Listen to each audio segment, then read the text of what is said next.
పోయేను కదా. దేవునికి స్తోత్రం, హల్లెలూయా.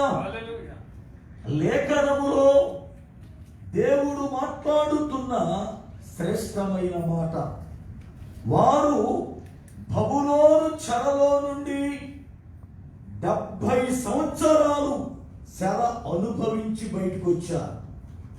వచ్చినటువంటి వారితో దేవుడు మాట్లాడుతున్న మాట, కొట్లలో ధాన్యం ఉన్నదా? ద్రాక్ష చెట్లైనను, అంజూరపు చెట్లైనను, ఒలీవ చెట్లైనను, దానిమ్మ చెట్లైనను ఫలించకపోయేను కదా. అయితే ఇది మొదలుకొని నేను మిమ్మును ఆశీర్వదించెదను అని మాట్లాడుతున్నారు. మనము కొట్లలో ఎందుకు ధాన్యము లేదో ధ్యానం చేశాం కదా. ఈ యొక్క సాయంకాలపు వేళ ద్రాక్ష చెట్లు ఎందుకు ఫలించలేదో, ద్రాక్ష చెట్టు అంటే ఏమిటో, ద్రాక్ష చెట్టు యొక్క ఫలములు ఏమిటో లేఖనాలను మనము ధ్యానం చేద్దాం.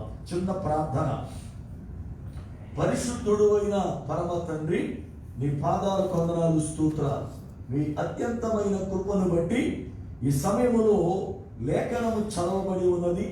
చదవబడిన లేఖనములో నుండి ప్రభువా మీరు నాతోనూ మాతోనూ మాట్లాడి మమ్మల్ని బలపరచండి. యేసు నామమున ప్రార్థిస్తున్నాను పరమ తండ్రి, ఆమేన్. దేవునికి స్తోత్రం. దేవుని యొక్క లేఖనములో దేవుని ప్రజలైనటువంటి వారిని ప్రభువు 4 చెట్లను గురించి అడిగాడు. ఎన్ని చెట్ల గురించి? జాగ్రత్తగా గమనించాలి. ఎన్ని చెట్ల గురించి? 4 చెట్ల గురించి. ఎందుకు చెట్లను గురించి అంతగా ఆయన అడగాలి? ఫలిస్తే ఏమిటి, ఫలించకపోతే ఏమిటి?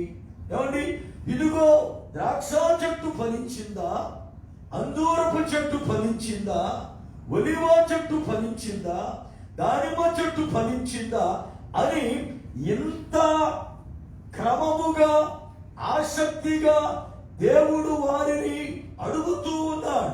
సామాన్యంగా మన ఇంటి దగ్గర చాలా మొక్కలు వేస్తాం కదా.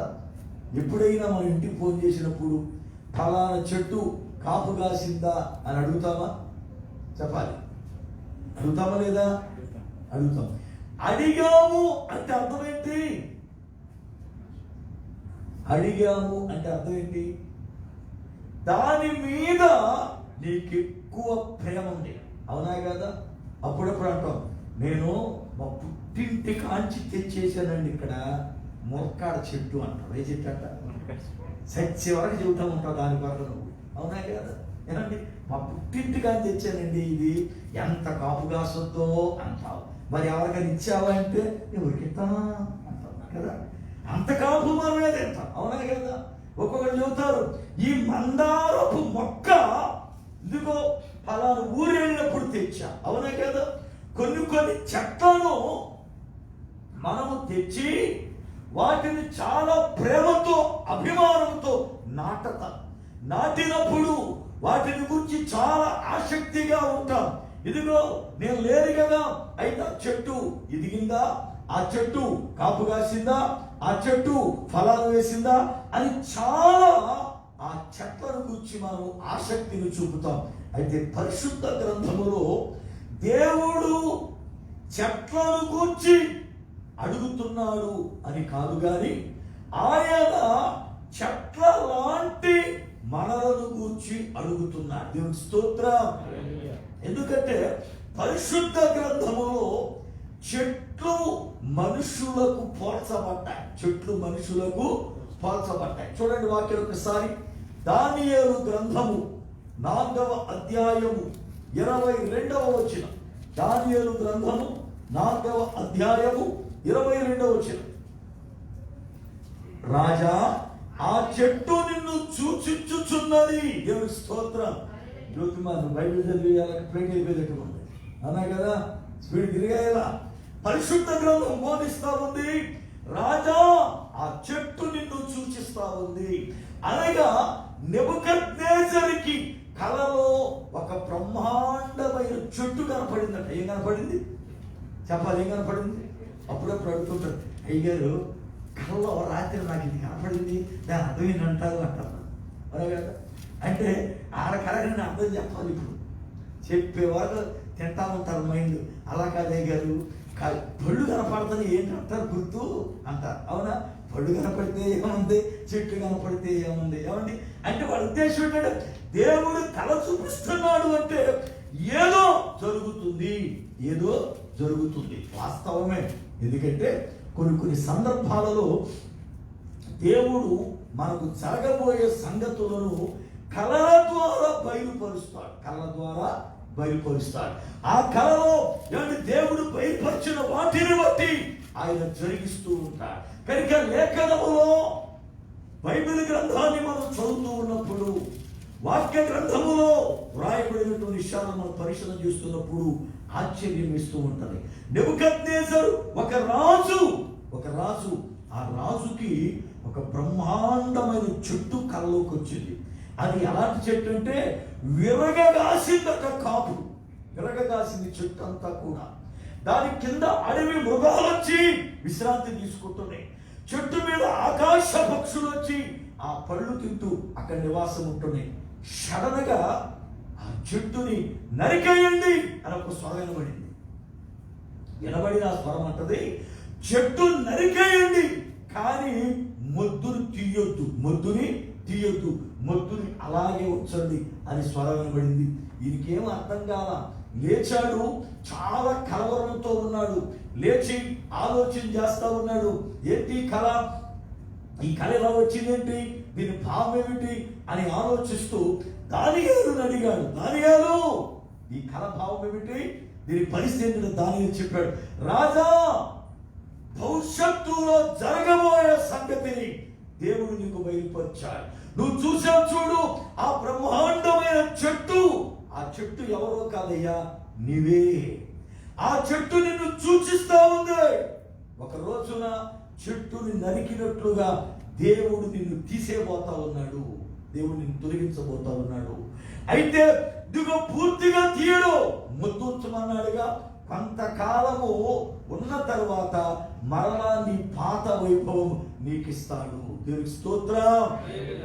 అంటే భవిష్యత్తులో జరగబోయే సంభవాలను దేవుడు కళల ద్వారా బయలుపరుస్తున్నాడు. కనుక పరిశుద్ధ గ్రంథములో చెట్లు అనేవి మానవులకు ముంగుర్తుగా ఉన్నాయి. మానవులకి ముంగుర్తు ఉన్నాయి. యెషయా గ్రంథకర్త అంటాడు, దేవుడట మనకు చక్కని పేరు ఎడతాడట. ఏమని? యెహోవా నాటిన చెట్లు అని. ఏ చెట్లట? వాక్యం చూడండి దయచేసి, వాక్య గ్రంథాన్ని. యెషయా గ్రంథం 61వ అధ్యాయం 3వ వచనం ఆఖరి భాగం. యెషయా గ్రంథము 61వ అధ్యాయము 3వ వచనం ఆఖరి భాగం. ఆఖరి భాగం చదవమా. నీతి అను మస్తకి వృక్షమును యెహోవా నాటిన చెట్లనియు వారికి పేరు పెట్టబడును. ఎవరికి? ఎవరైతే దేవుని పిల్లలుగా ఉన్నారో, ఎవరైతే దేవుని యొక్క రక్తము చేత కడగబడి నీతిమంతులయ్యారో వారికి ఏమని పేరు పెడతాడు అంటే యెహోవా నాటిన చెట్లు. ఏ చెట్లట అంటే దేవుడు నాటని చెట్లు కూడా ఉన్నాయి. దేవుడు నాటని చెట్లు ఉన్నాయి. బాగా గమనించాలి. భూమి మీద మనకి 3 రకాల చెట్లు కనపడతాయి బైబిల్ గ్రంథంలో. ఎన్ని రకాలు? జాగ్రత్తగా గమనించాలి. ఒకటి, భూమి తనకు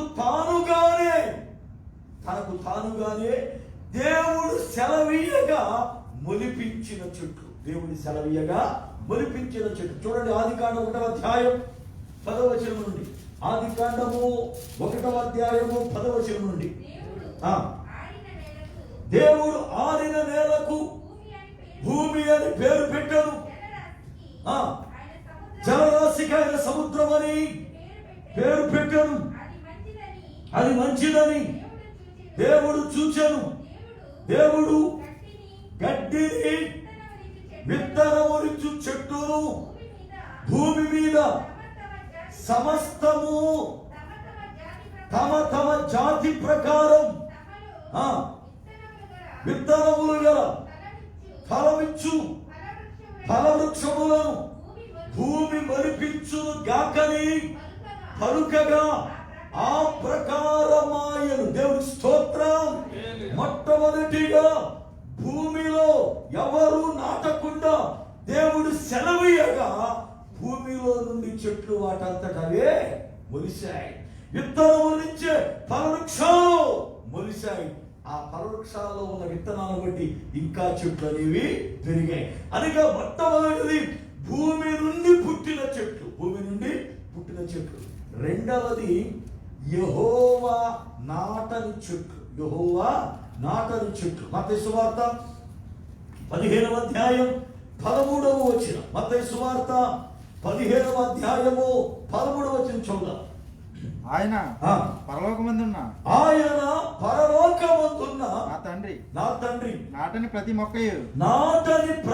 మొక్కయు పెళ్ళగింపబడును. దేవుడి స్తోత్రం. బైబిల్ గ్రంథం బోధిస్తుంది, ఇదిగో నా తండ్రి నాటని ఏ మొక్క అయితే ఉందో ఆ ప్రతి మొక్క తొలగించబడతా ఉంది. అనగా భూమి మీద దేవుడు నాటని మొక్కలు కూడా ఉన్నాయి, దేవుడు నాటిన మొక్కలు కూడా ఉన్నాయి. అయితే దేవుడు నాటిన మొక్కలు ఉన్నాయి, దేవుడు నాటిన మొక్కలు ఉన్నాయి. అందుకనే యెషయా గ్రంథకర్త అంటాడు, యెహోవా నాటిన చెట్లని వారికి పేరు పెట్టబడును. అయితే దేవుడు నాటిన మొక్కలేంటి? ఆ మొక్కలకు ఉన్న ప్రత్యేకత ఏమిటి? సంఖ్యాకాండం 24వ అధ్యాయం 6వ వచనం. సంఖ్యాకాండము 24వ అధ్యాయం 6వ వచనం.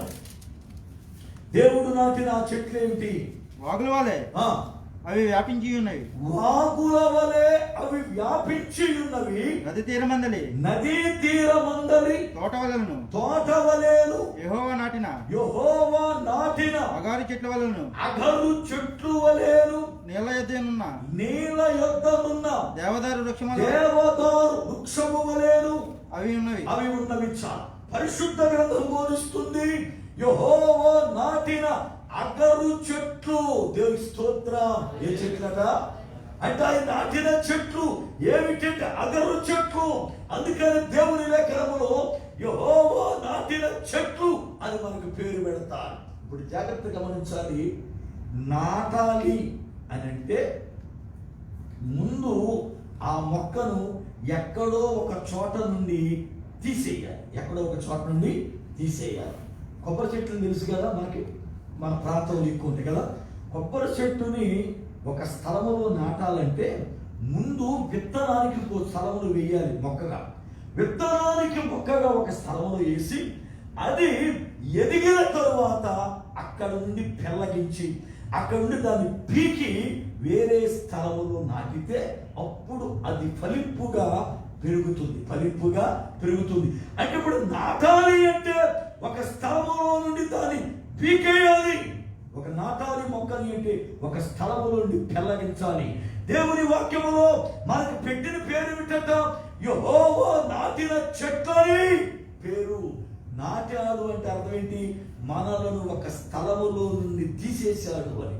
పరిశుద్ధ గ్రంథములో యెహోవా నాటిన చెట్టు అని ఎందుకనంటే ఇశ్రాయేలీయులైన తన ప్రజలను ఐగుప్తు దేశములో నుండి ఆయన తెచ్చి కనాను దేశములో నాటాడట. కనాను దేశములో నాటాడు.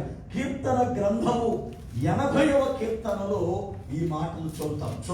కీర్తన గ్రంథం 88వ చరణం. నీవు ఐగుప్తులో నుండి ఒక ద్రాక్షావళిని తెచ్చి అన్య జనులను వెళ్ళగొట్టి దానిని నాటితివి. దేవుని స్తోత్రం. ఏం చేసినట్టు ఆయన ఐగుప్తు దేశములో నుండి ఒక ద్రాక్షావళిని తెచ్చినటువంటి ఆ ద్రాక్షావళిని అన్య జనులు అనగా కనానీయులు అనబడుతున్నటువంటి 7 జాతుల వారిని వెళ్ళగొట్టి అక్కడ ఇశ్రాయేలు అనబడుతున్న ద్రాక్ష మొక్కను నాటాడు. ద్రాక్ష తోట ఇశ్రాయేలీల ప్రజలకి ముంగుర్తు. యెషయా గ్రంథం 5వ అధ్యాయం 7వ వచనం. యెషయా గ్రంథము 5వ అధ్యాయము 7వ వచనం. ఇశ్రాయేలు వంశమును సైన్యములకు అధిపతియగు యెహోవా ద్రాక్ష తోట. దేవుని స్తోత్రం. ఇశ్రాయేలీయుల ప్రజలు ఎవరు అంటే సైన్యములకు అధిపతియగు యెహోవా యొక్క ద్రాక్ష తోట. ద్రాక్ష తోట. అయ్యా, ఈ ద్రాక్ష తోట ఎక్కడిది? ఈ ద్రాక్ష తోట ఎక్కడంటే ఆయన అంటాడు, ఐగుప్తు దేశము నుండి ఈ మొక్కను తెచ్చా. ఐగుప్తు దేశములో దాన్ని పీకి ఐగుప్తు దేశములో నుండి పెరికేసి ఇదిగో కనాను దేశములో దాన్ని నాటాను అంటాడు. మనల్ని దేవుడు నాటిన మొక్కలు అనాలంటే మనము కూడా ఐగుప్తు అనే స్థలములో నుండి పీకబడాలి. పరిశుద్ధ గ్రంథము ప్రకారం ఐగుప్తు అనేది లోకాశలకు సాదృశ్యం. దేవుని స్తోత్రం. మనం పాడే పాటలో ఒక చక్కని శరణం ఉంది కదా, సియోను పాటలు సంతోషముగా పాడొచ్చు, సియోను వెళ్ళోదము. సియోను పాటలు సంతోషముగా పాడొచ్చు, సియోను వెళ్ళోదము. ఆ యొక్క పాటలో ఐగుప్తు ఆశలన్నీ విడచి రంగోంగా యేసుని వెంబడించి, ఐగుప్తు ఆశలన్నీ విడచి రంగోంగా యేసుని వెంబడించి అనేటువంటి చర్మం ఉంటుంది కదా. అనగా దేవుని లేఖనములో ఐగుప్తు దేశం దేనికి పోల్చబడింది, లేక ఐగుప్తు దేశం దేనికి ముంగుర్తు అంటే లోకానికి ముంగుర్తు. లోకానికి ముంగుర్తు. లోకానికి ముంగుర్తు అంటే లోకములో ఏముంది? శరీరాశ, నేత్రాశ, జీవపు డంభం. శరీరాశ, నేత్రాశ, జీవపు డంభం ఉంది లోకములు. కనుక దేవుని వాక్యమును బట్టి యెహోవా నాటిన చెట్లు అని మనం అనాలి అంటే, మనం ద్రాక్ష చెట్టు వలె మనం ఉండాలంటే లోకములో నుండి ప్రభువు పెరకి ఆయన సంఘం అనే శరీరములో నాటబడాలి. దేవుని స్తోత్రం. సంఘం ఆయన శరీరం.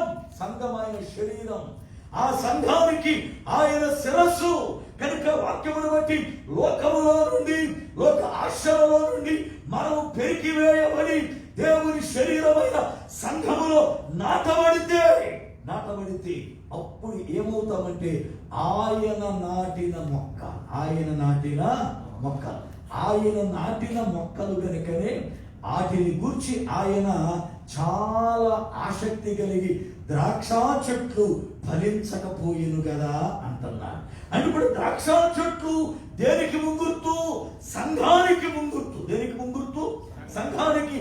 నా సంఘం ఫలించలేదు కదా, నా సంఘం కొరకై నేను చాలా శ్రమ పడ్డా, నా సంఘం కొరకై చాలా కష్టపడ్డా, దాని ఐగుప్తులో నుండి తీసుకుని వచ్చాం, రాళ్ళు వేరే ఇదిగో బురుసు పెట్టించాం, దాన్ని లోతుగా త్రవ్వి నాటాను, కానీ అది ఫలించలేదు.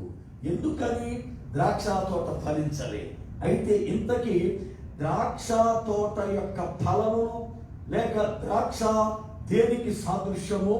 ఫలించుట అంటే ఏమిటో మనం నేర్చుకుందాం. సంఘము అనే ద్రాక్ష తోట ఏ విషయములో ఫలించాలి? జకర్యా గ్రంథం 8వ అధ్యాయం 12వ వచనం. జకర్యా గ్రంథము 8వ అధ్యాయము 12వ వచనం. సమాధాన సూచకమైన ద్రాక్ష చెట్లు ఫలము ఇచ్చును. దేవుని స్తోత్రం. హల్లెలూయా. జకర్యా గ్రంథములో దేవుడు జకర్యా గ్రంథకర్త ద్వారా మాట్లాడుతున్న మాట సమాధాన సూచకకరమైన ద్రాక్ష చెట్లు అంటాడు. అనగా ద్రాక్ష చెట్లు దేనికి సాదృశ్యము అంటే సమాధానానికి సాదృశ్యమట. ఏదైతే సమాధానానికి సాదృశ్యమై ఉందో అది ఫలిస్తుంది. అది ఫలిస్తుంది. అనగా సంఘము దేనిలో ఎదగాలి అంటే సమాధానములో ఎదగాలట. దేనిలో ఎదగాలి? సమాధానములు ఎదగాలి. ఏ ఫలములు ఫలించాలి అంటే సమాధాన సంబంధమైన ఫలములు ఫలించాలి. సమాధాన సంబంధమైన ఫలములు ఫలించాలి. అనగా సంఘములో సమాధానం అనేది ఉండాలి. సమాధానం అనేది ఉండాలి. పరిశుద్ధ గ్రంథం బోధిస్తుంది, ఎక్కడైతే సమాధాన పరిచేటువంటి వారు ఉంటారో వారు దేవుని కుమారులు అనబడతారు. దేవుని కుమారులు అనబడతారు. మత్తయి సువార్త 5వ అధ్యాయం 9వ వచనం. మత్తయి సువార్త 5వ అధ్యాయము 9వ వచనం చూద్దాం. సమాధాన పరుచువారు ధన్యులు, వారు దేవుని కుమారులు అనబడదు. అవునా? దేవుడి యొక్క లేఖనములో ఎవరైతే సమాధానం పరుస్తున్నారో, ఎవరైతే సమాధానం కలిగి ఉన్నారో వారు ధన్యులు, వారు ధన్యులు. సంఘములో ఏముండాలి అంటే గొడవలు ఉండకూడదు, సంఘములో రాజకీయాలు ఉండకూడదు, సంఘములో అసూయలు ఉండకూడదు, సంఘములో ద్వేషాలు ఉండకూడదు, సంఘములో కక్షలు ఉండకూడదు, సంఘములో పగలు ఉండకూడదు. కారణం సంఘము సమాధానానికి సూచకకరమైన ద్రాక్ష తోట. సమాధానానికి సూచకరమైన ద్రాక్ష తోట. కనుక సంఘం ఎలా ఉండాలి అంటే సమాధానము కలిగినదిగా, ఒకరింటే ఒకరికి చక్కని సమాధానము కలిగిన వారిగా. ఎవరైనా ఒకవేళ మాట విసిరినా, ఒకవేళ మాట తోలనాడినా దాన్ని పిల్లారా ఏమండి పర్లేదులే, పోతే పోయింది, ఏమంటే ఏమైంది అనుకుని తగ్గించుకునేటువంటి స్వభావం కలిగిన బిడ్డలుగా దేవుని యొక్క సంఘం ఉండాలి. ఎందుకంటే సంఘంలో సమాధానం అనేది ఫలించాలి. సమాధానం లేకపోతే ఏమవుద్ది? సమాధానం లేకపోతే ఏమో సకట జీవితం. యేసు ప్రభు వారు ఆయన శిష్యుల్ని పిలిచి, అబ్బాయి మీరు జతలుగా సేవకెళ్ళండి, సువార్త ప్రకటించండి అని చెప్పి జతలుగా పంపించాడు. పంపించేటప్పుడు ఆయన వారితో చాలా విషయాలు మాట్లాడాడు. మీరు ఎలా వెళ్ళాలి, ఎలా ఉండకూడదు, మీరు ఎక్కడ ఉండాలి, ఇవన్నీ కూడా మాట్లాడి ఆ తర్వాత ఆఖరి ఒక మాట అంటాడు, మీరు ఏ గ్రామానికి వెళ్తున్నారో ఆ గ్రామములు ఎవరైతే మిమ్మల్ని ఇంట్లో చేర్చుకుంటారో మళ్ళీ ఆ గ్రామం వదిలే వరకు అక్కడే ఉండండి. అక్కడే మీరు ఉండండి. ఇంటిని తిరగొద్దు, మీరు అక్కడే ఉండండి. వచ్చేటప్పుడు ఆ కుటుంబానికి సమాధానము కలుగునుగాక అని చెప్పండి. దేవుని స్తోత్రం. అయితే సమాధానము కలుగునుగాక అని చెప్పినంత మాత్రం సమాధానం కలగదు. ఇప్పుడు ఉదాహరణకి నేను మీ అందరినీ ప్రభా వీరందరినీ ఆశీర్వదించు నాయన అని ప్రార్థన చేసినంత మాత్రాన, ఉపవాసం ఉన్నంత మాత్రాన, కన్నీరు గార్చేంత మాత్రాన దేవుని ఆశీర్వాదం రాదు. దేవుని ఆశీర్వాదం రాదు. మరి ఎలా వస్తుంది? ఆశీర్వాదం పొందుకోవడానికి తగిన పరిస్థితులు మీరు కలిగి ఉంటే దైవ జనునిగా నేను చేసిన ప్రార్థన మీకు ఉపయోగపడుతుంది. దేవుని స్తోత్రం.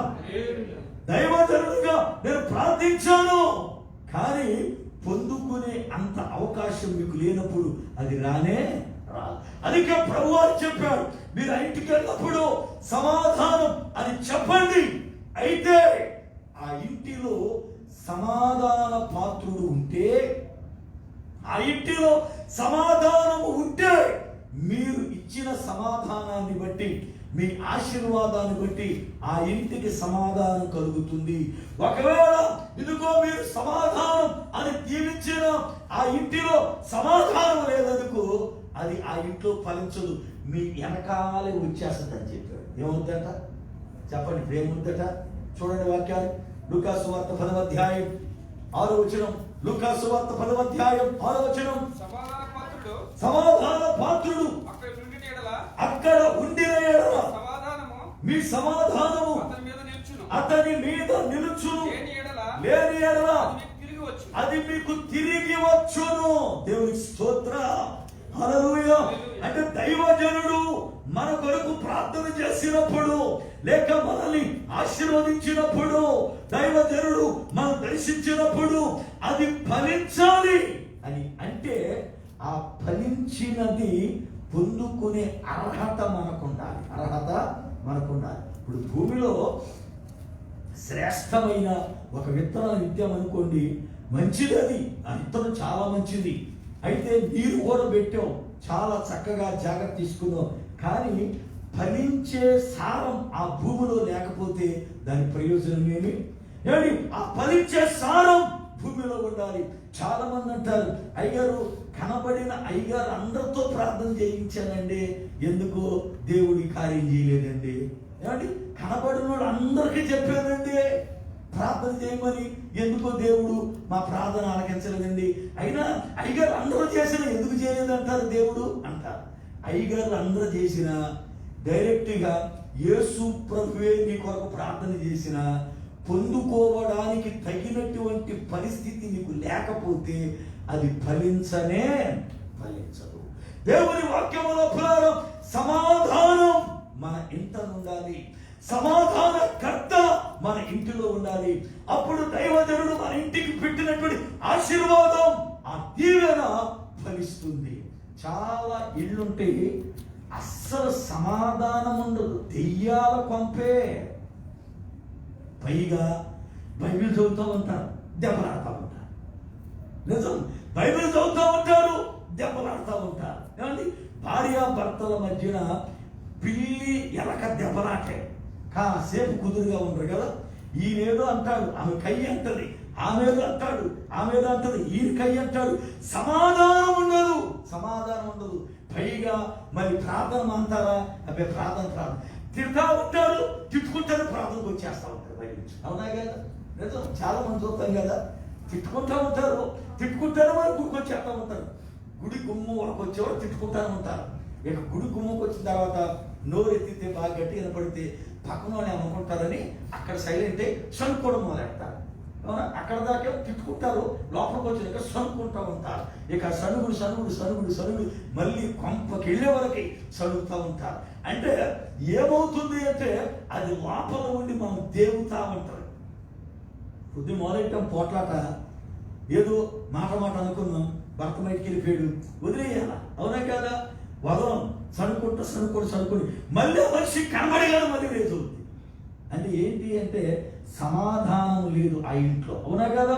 ఆ ఇంట్లో వాక్యం చదవచ్చు, ప్రార్థన చేయొచ్చు, సేవకులు రావచ్చు ఆ ఇంటికి, ఎన్ని చేయని ఆ ఇంటిలో సమాధాన పాత్రుడు లేకపోతే, ఆ ఇంటిలో సమాధానం లేకపోతే ఆ ఇంటికి ఆశీర్వాదం రానే రా.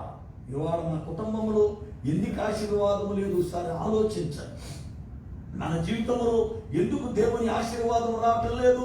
సేవకులు ప్రార్థన చేస్తున్నారు, మనం ప్రార్థన చేస్తున్నాం, వాక్యం చదువుతున్నాం, అయినా కానీ దేవుని యొక్క ఆశీర్వాదం పొందుకోలేకపోవడానికి గల కారణాలేమిటో పరిశీలన చేయాలి. ప్రభు అన్నాడు, ఆ ఇంటిలో సమాధాన పాత్రుడు లేకపోతే సమాధానం మీతోనే వస్తుంది. కానీ ఇప్పుడు సంఘములో ఏముండాలి అంటే సమాధానము ఉండాలి, సమాధానం ఫలించాలి, సమాధానము ఫలించాలి. సమాధానం ఫలించాలంటే సంఘములో ఏముండాలి? ఎవరుంటే సమాధానంగా సంఘం ఉంటుంది? చూడండి, ఎఫెసీ పత్రిక 4వ అధ్యాయం మొదటి వచనం. ఎఫెసీ పత్రిక 4వ అధ్యాయము మొదటి వచనం. ఎఫెసీ పత్రిక 4:1. కాబట్టి మీరు సమాధానమును బంధము చేత ఆత్మ కలిగించు ఐక్యమును కాపాడుకొనుటయండి. దేవుని స్తోత్రం. సమాధానం ఎక్కడ ఉంటుందో అక్కడ ఐక్యత ఉంటుందా? ఏముంటుంది చెప్పండి? సంఘములో సమాధానము ఉంటే ఐక్యత ఉంటుంది. ప్రభు అంటాడు, ద్రాక్ష చెట్లు ఫలించకపోయాను కదా. అంటే అర్థమైతే ద్రాక్ష చెట్లు ఫలిస్తే ఐక్యత ఉంటుంది. ఎందుకు? ద్రాక్ష చెట్లు సమాధాన సంబంధానికి సూచన కనుక ఆ ద్రాక్ష చెట్లు కానీ ఫలిస్తే ఐక్యత, సమాధానం ఫలిస్తే ఏముంటుంది అంటే ఐక్యత. ఐక్యత ఇవాళ సంఘాలలో ఐక్యత లోపించింది, ఐక్యత లోపించింది. సంఘాలు ఐక్యత కనపడతలో చూడండి. ఈ సంఘం అంటే ఆ సంఘానికి పడదు, ఆ సంఘం అంటే ఈ సంఘానికి పడదు, ఈ పాస్టర్ గారు అంటే ఆ పాస్టర్ గారికి పడదు, ఆ పాస్టర్ గారు అంటే ఈ పాస్టర్ గారికి పడదు. కానీ వాళ్ళు వేరు వేరు సంఘాలు కనుక వాళ్ళకి పడతలేదంటే వాళ్ళకి ఏదో కొన్ని రోగాలు ఉన్నాయి కనుక పడవనుకోవచ్చు. అవునా కదా? ఎందుకంటే చాలా మందికి మాయ రోగాలు ఉంటాయి. ఏ రోగాలు? మాయ అంటే ఏంటి? మాయ చేశాడండి అంటారు. మాయ అంటే ఏంటి చెప్పాలా? ఆడు మాయ మాటలో పడిపోయానండి అంటారు. అవును కదా? ఆడు మాయ మాటలు అంటే ఏంటి చెప్పాలా?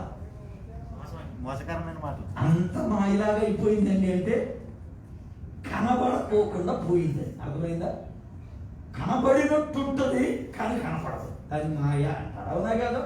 కనబడినట్టు. ఇప్పుడు చూడండి, ఉదాహరణకి ఇంతకుముందు ఫోన్ లేదు ఏంటి, ఎప్పటి నుంచో చూస్తున్న ఫోన్ లేదు, సడన్ కనపడింది, అంత మాయలాగా ఉందండి, ఇప్పుడు దాకా ఎత్తికేమంటాం అంటే అర్థం ఏంటి? కనబడనట్టు ఉంటుంది కానీ కనబడుతూ ఉంటుంది కదా, దాన్ని మాయ అంట. అంటే ఇప్పుడు చాలా మంది క్రైస్తవులు కానీ పాస్టర్లు కానీ ఉన్న రోగం ఏంటంటే మాయ రోగం. దీన్ని ప్రభు కూడా స్వస్థపరచట్లా. ఎందుకంటే శరీర రోగం అయితే బాగు చేశాడు ఆయన, అవునా కదా? శరీర రోగాలు బాగు చేశాడు, కానీ మాయ రోగాలు లోపం ఉంటాయి కదా. అందుకని ఎవడు కూడా నాకు మాయ రోగం ఉందని అడగట్లా, అందుకని బాగు చేయట్లా. అవునా కదా? చాలా మందికి ఏంటి మాయ రోగం చెప్పనా?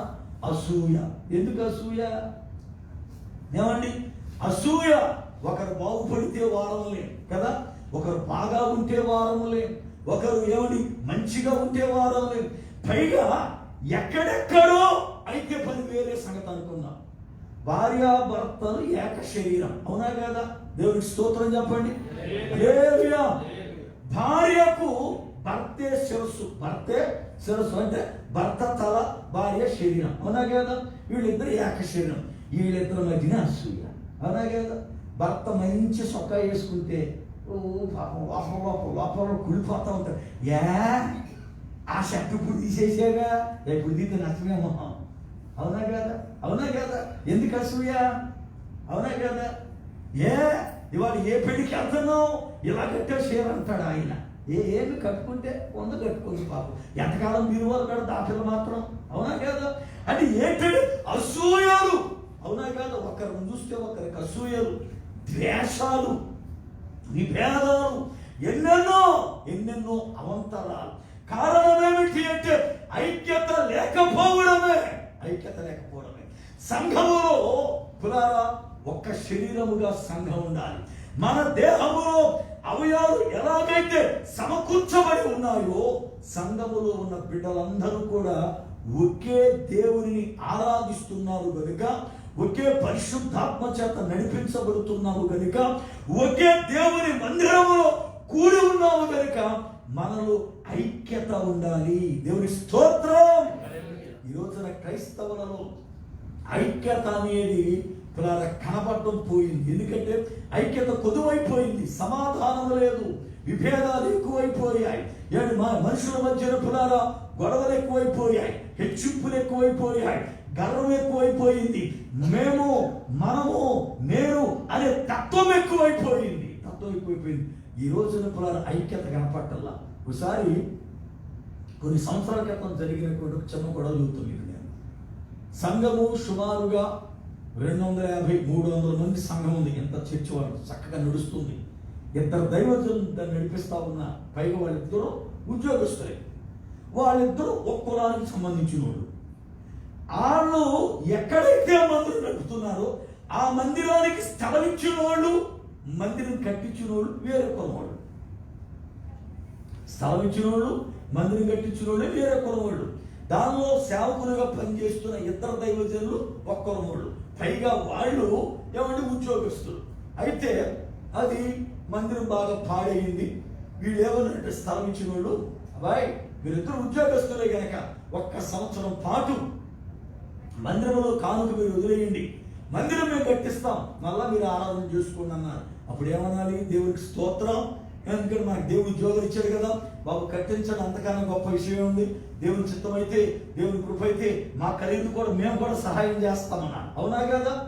వెంటనే వీళ్ళిద్దరు అన్నారు అది కుదరదు, సగం మాకు ఇచ్చి సగం మీరు పక్కనెట్టుకుని మందిరం కట్టుకోమన్నారు. వాళ్ళన్నా సగం ఇస్తే ఏమవుతాయి అసలు కానుక ఈ పల్లెటూరులు అంటే కుదరదంటే వాళ్ళ మధ్యన ఐక్యత కుదరలేదు. వెంటనే వాళ్ళిద్దరు లేచి ఆ 250 మందిలో 2 వర్గాల ప్రజలు కదా వీళ్ళన్నారు, అయితే మన వాళ్ళందరూ వచ్చేయండి బయటికి అన్నారు. అంటే మన కులపోళ్ళు అందరూ వచ్చే మనకి వాళ్ళ కులపోళ్ళు సుమారుగా 150 మంది లేచి వెళ్ళిపోయారంతే. వెళ్ళిపోవడమే పక్కకి వెళ్ళిపోయి మరి మందిని పెట్టేశారు. అంటే ఆ మిగిలినటువంటి 100 మందికి కాపరలేడు. 100 మంది ఇప్పుడు ఏం చేయాలో అర్థం కాని పరిస్థితులు.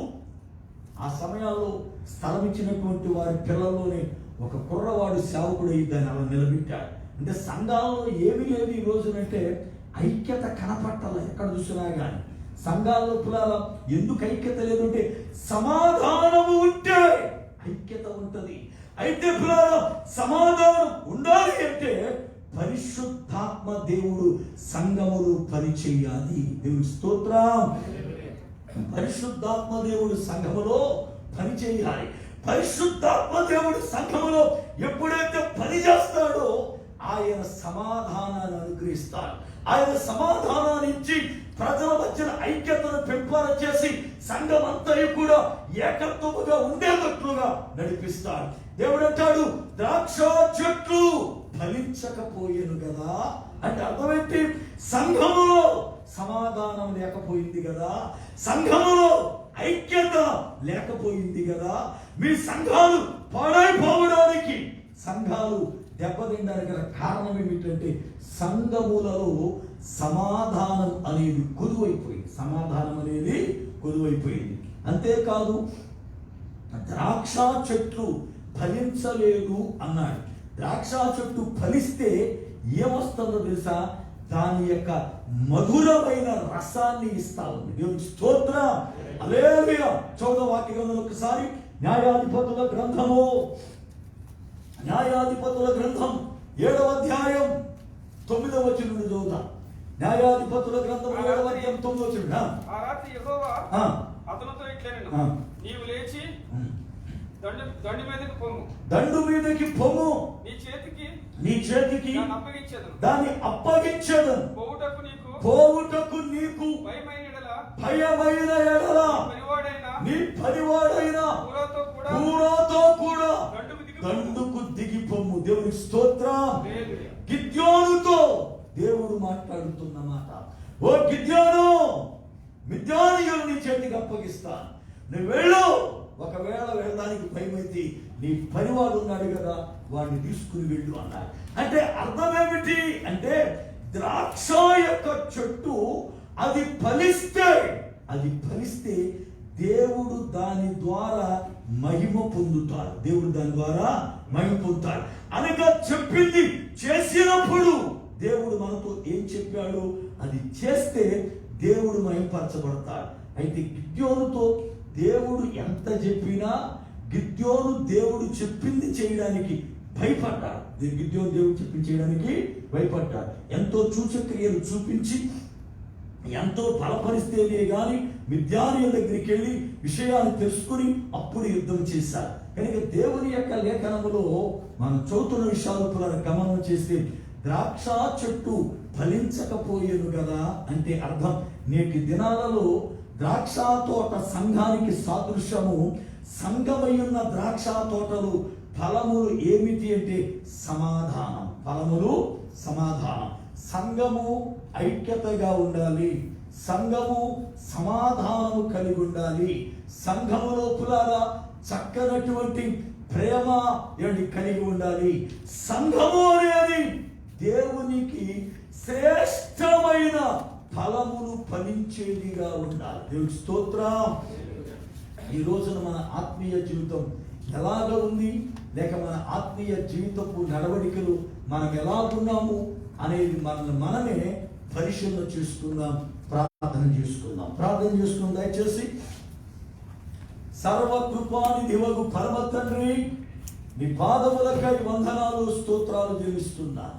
మీ అత్యంతమైన కృపను బట్టి ఈ యొక్క సాయంకాల వేళ సమయములో ప్రభువా నీ లేఖనముల ద్వారా నాతో మాట్లాడారు నాయన. ద్రాక్ష తోట ఫలించలేదు అంటే ఎందుకు ఫలించలేదు, దానికి కారణం ఏమిటో మీరు మాట్లాడుతూ ఉన్నారు. కనుక ద్రాక్ష తోటకు ముంగుర్తైన మేము ఫలించేది చెట్లగా మార్చండి. మా బ్రతుకులలో గొప్ప కార్యాలు జరిగించండి. విత్తబడిన వాక్యం నీరు గట్టి ఫలింపు దయచేయండి. ప్రతి విధమైన అభ్యంతరాన్ని, ఆటంకాన్ని యేసు నామమున దూరపరచండి. మహిమ ఘనత ప్రభావాలు మీరే పొందండి. యేసు నామమున ప్రార్థిస్తున్నాను పరమ తండ్రి. ఆమేన్. దేవునికి స్తోత్రం. హల్లెలూయా. హల్లెలూయా.